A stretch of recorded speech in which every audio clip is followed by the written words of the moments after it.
El colapso de la Unión Soviética en 1991 significó el desmoronamiento de un gran imperio de alcance global y el derrumbe de la configuración política mundial que había estado vigente por los últimos 50 años. Estados Unidos resultó como la potencia sobreviviente y victoriosa de la Guerra Fría. En aquel momento, Estados Unidos se enfrentó a dos grandes tareas para poder consolidar su hegemonía mundial. Su tarea inmediata: reducir las probabilidades de que la deshecha Rusia, poseedora de un gran arsenal nuclear, se volviera una anarquía política o una dictadura hostil a Occidente.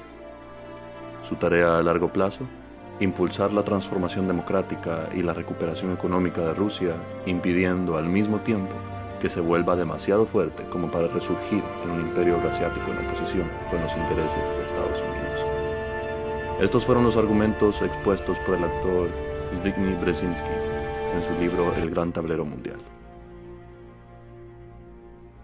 La desintegración de la Unión Soviética fue un evento catastrófico para Rusia. No solo perdió una gran extensión de territorio con múltiples salidas geoestratégicas a mares y ricos recursos naturales, Rusia también perdió su influencia ideológica mundial y con ella la posibilidad de sujetarse a una posición relevante en la nueva configuración mundial. La pérdida de Ucrania y sus 52 millones de habitantes eslavos significó un golpe particularmente fuerte, pues Rusia se alejaba cada vez más de ser el país unificador de los pueblos eslavos. Caída la Unión Soviética, las pretensiones geopolíticas y económicas de Turquía, China y Occidente en los estados recién independizados no tardaron en hacerse notar. Se abría un panorama sombrío para Rusia.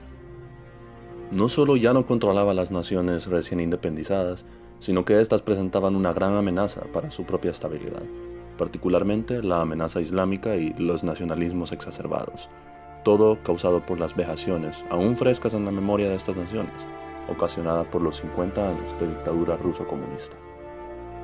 Pero probablemente lo más traumante que ocurre en Rusia es su pérdida de orientación histórico-política. La pérdida de su identidad ideológica de comunismo mesiánico y antioccidente provocó una tremenda desorientación estratégica respecto al rumbo que su política exterior debía tomar. La falta de claridad entre las vulnerables élites políticas, que nunca lograron definir realmente un nuevo rumbo para la nación, se dejó ver por su inhabilidad para lidiar con su ex-némesis, los Estados Unidos. Por un lado, los demócratas, encabezados por Boris Yeltsin, querían una Rusia que tratase de tú a tú con los Estados Unidos, como par en una especie de codominio global. Inicialmente esto pareció ser el trato, pues la administración de Bush padre ofreció acceso al mundo libre, avanzado y democrático de Occidente a Rusia. Pero pronto, la falta de voluntad real de los Estados Unidos de tratar a Rusia como un par, sumado a las irremediables asperezas que eventualmente fueron surgiendo entre el proyecto hegemónico estadounidense y el ruso, causaron el declive de la popularidad de este acercamiento con Estados Unidos. Los políticos rusos empezaron a desconfiar de las intenciones de Estados Unidos, sobre todo con la cuestión de la OTAN.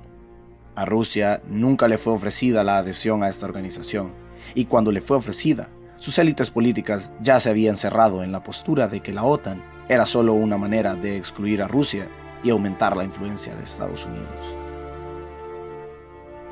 Tras el fracaso de los demócratas, Rusia tomó el rumbo de querer reconstruir su dominio sobre lo que ellos llamaban el extranjero próximo, o en otras palabras, las naciones recién independizadas.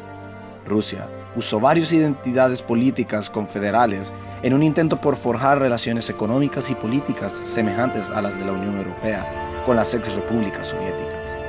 Sin embargo, esto tampoco resultó.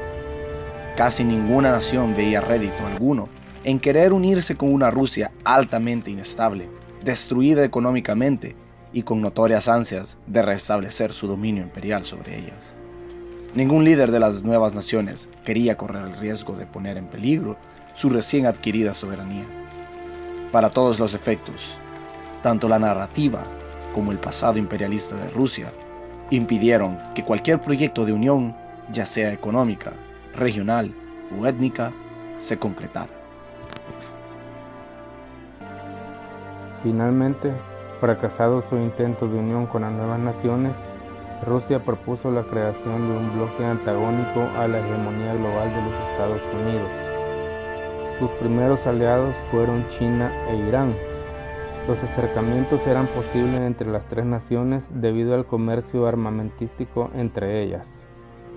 Aunque sí hubo acercamientos y declaraciones conjuntas de este bloque, tanto Irán como China estaban claros de que no ganaban nada si ligaban su suerte con una Rusia que tenía muy poco que ofrecer.